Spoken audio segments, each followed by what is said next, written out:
Have you ever wondered what it would be like to be a queen, even for a moment? Today, we're stepping into the life of Elizabeth II and spending one full day in her shoes. What did her daily routine look like? What were her beauty secrets?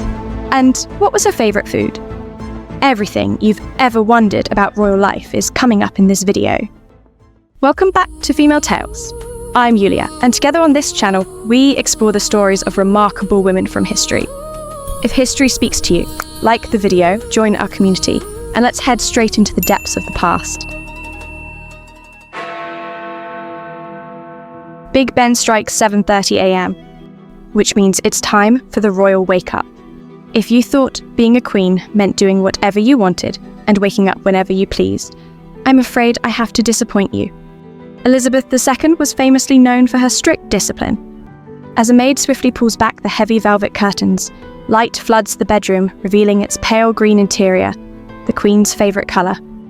By this time, she is already sipping her beloved Earl Grey tea with milk and absolutely no sugar. But even queens are human. For a few more minutes, she remains in bed, listening to the radio programme.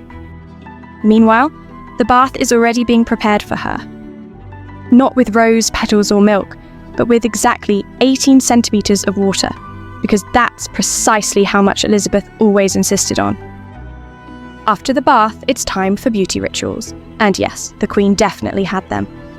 Her signature hairstyle was achieved with the help of curlers and a generous amount of hairspray.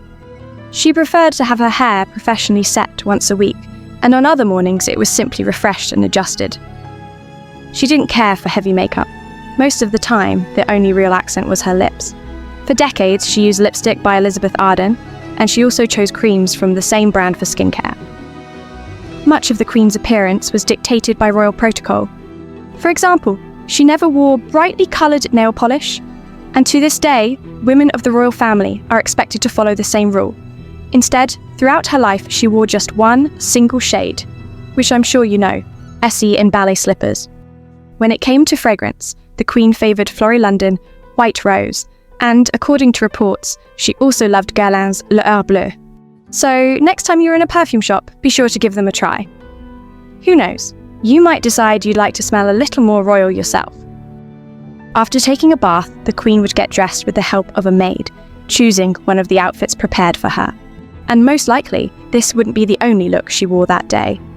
Of course, the Queen had to change clothes several times a day, depending on her schedule and the events she was expected to attend. For 25 years, the Queen's wardrobe and overall image were looked after by Angela Kelly, the keeper of her wardrobe, who even wrote a book about it. It was she who shaped the Queen's very recognisable late style, with those bright, bold outfits we all remember. But some things never changed. Her love for hats. She owned around 5,000 of them over her lifetime. White gloves, a single strand of pearls, and, of course, her Lorna London handbags. Obviously, the Queen didn't need to carry everything modern women usually keep in their bags. She always had assistants and aides nearby who could hand her anything she needed. In fact, the handbag itself became a way of communicating. By simply switching it from one hand to the other, the Queen could signal to her staff that she wanted to end a conversation, and they would politely take care of it. Just like she stayed loyal to one handbag brand, she also wore shoes from the same maker for nearly 50 years. Anello and Davide created her famous low-heeled loafers. I'd say the Queen was truly a perfect example of consistency. Now that Elizabeth is ready for the new day, 8:30 a.m. means breakfast time. So, what was on the royal table? If you were hoping for black caviar and lobster, I have to disappoint you. Elizabeth II preferred a very simple and traditional breakfast. Most often, it was cereal. Yes, the same kind children usually have for breakfast. And fruit. Sometimes, instead of that, she would have toast with marmalade, or enjoy scrambled eggs with smoked salmon. So, really, you could say that many of us still eat breakfast like royalty. While eating, she would go through all the morning newspapers. At 9 a.m., the sound of bagpipes would begin outside the window.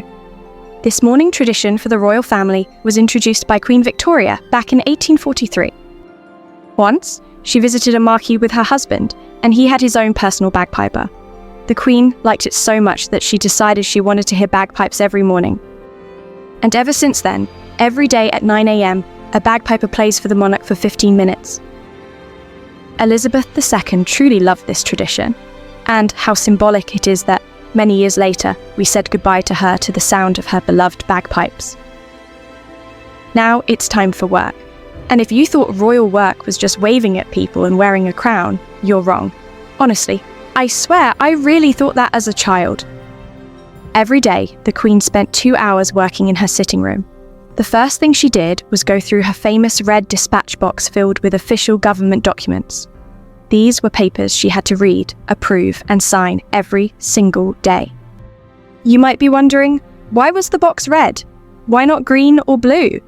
There are two historical theories. One says the colour comes from a coded message written by Elizabeth I to the Spanish ambassador using blood sausage.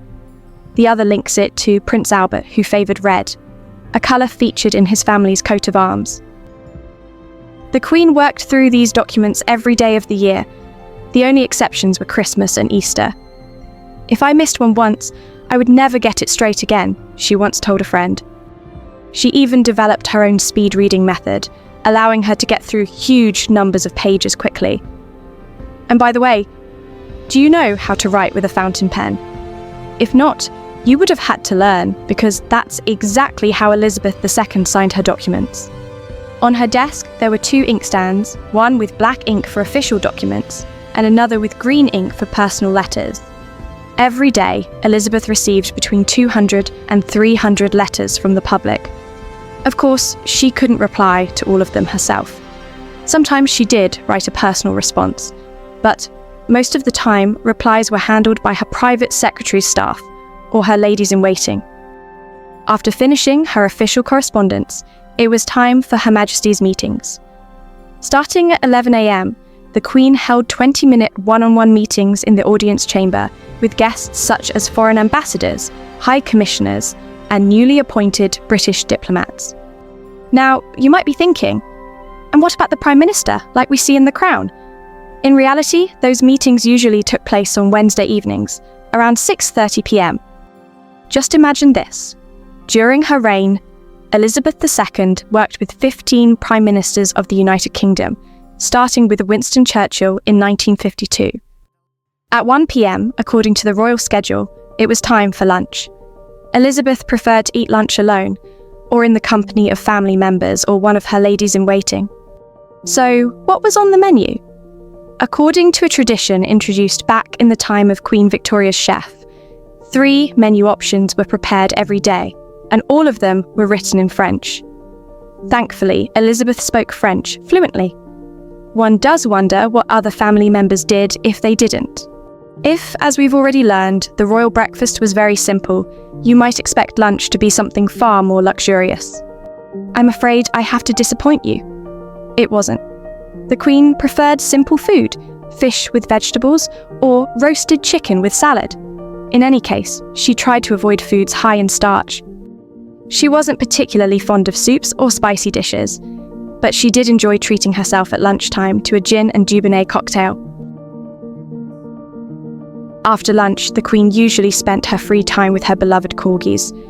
By the way, Elizabeth preferred to walk her dogs alone, and everyone at the palace knew that this was a time when she was not to be disturbed. For the course of her life, the Queen had more than 30 corgis, and all of them were descendants of her very first and favourite dog, Susan. If she wasn't spending time at Buckingham Palace, but for example at Sandringham, her favourite routine was spending time with her horses. That's exactly why she was a passionate reader of the Racing Post, often called the Bible of horse racing. In the second half of the day, the Queen often had official engagements scheduled. So, if you wanted to be a queen, you had to be ready to smile a lot, nod, and shake hands. Where did she usually go? The range of places a monarch visited was very wide: factories, schools, hospitals, military units. And everywhere she went, the Queen was expected to know at least a little about what was happening there.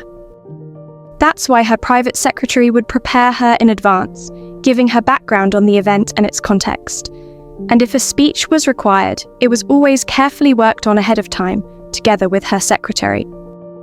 Over the course of her reign, Elizabeth carried out more than 21,000 official engagements. Just think about that number for a moment and imagine having to show up somewhere that many times. And under her patronage, meaning the organisation she officially supported, there were around 500 charities and institutions during her lifetime. So be honest, could you handle a job like that? Or does just hearing that number already trigger a little introvert panic? The Queen liked to return to the palace by 5 p.m, because that's when her favourite moment of the day was waiting for her. Tea time, or the famous 5 o'clock tea. Elizabeth, in case you didn't know, had a real sweet tooth. As a child, she especially loved small scones with strawberry jam and butter. And that love stayed with her into adulthood, throughout her entire reign. According to her former personal chef, the Queen was also a big fan of chocolate cake. After tea, if it wasn't Wednesday and there were no official events planned, the Queen liked to dedicate time to her guilty pleasures. And what were royal guilty pleasures, you ask? She loved watching television. Her favourite show was Downton Abbey, where she especially enjoyed spotting historical inaccuracies. Basically, exactly what we do on this channel. So yes, I think it's fair to say we definitely had something in common. Her favourite TV programmes over the years also included Last of the Summer Wine and The Bill. She also loved reading novels by Dick Francis, doing jigsaw puzzles and crosswords, or playing Scrabble. Dinner was the most relaxed meal of the day for the Queen. Sometimes she ate it straight from a tray, right in front of the television, while feeding little pieces of Dundee cake to her corgis. And if you thought that was the end of the royal day and all duties were finally over, not quite. At around 7:30 p.m, the Queen received a report on the day's parliamentary sessions, and she always read it that same evening.